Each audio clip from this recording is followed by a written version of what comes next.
In this video, you will install Jupyter Notebook and Windows. So at first, you have to download Python.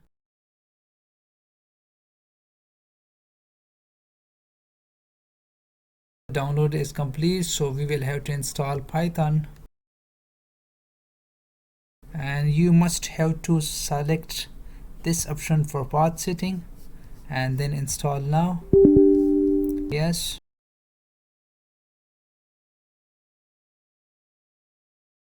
So setup was successful. Now we have to check the Python.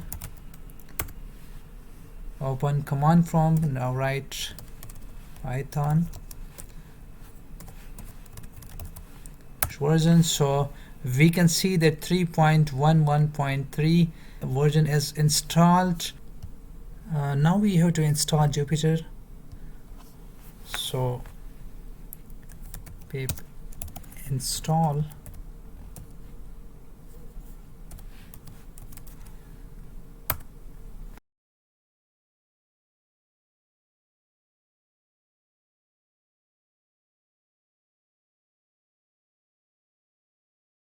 Now Jupyter is installed. Right now we have to install Notebook.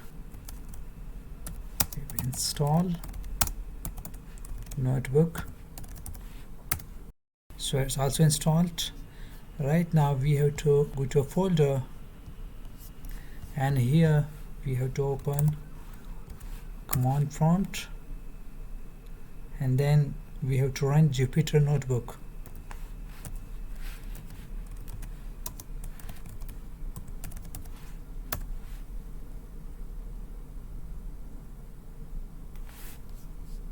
So we have to choose Chrome.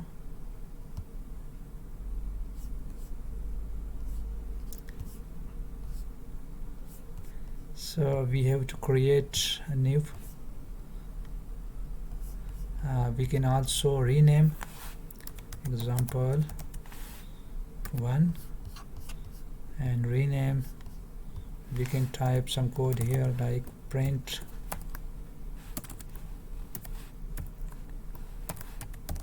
hello, and we can run by shift enter, and then you can see it's run. You can also see a file has been created, the name example1 and the rest of files. So all set.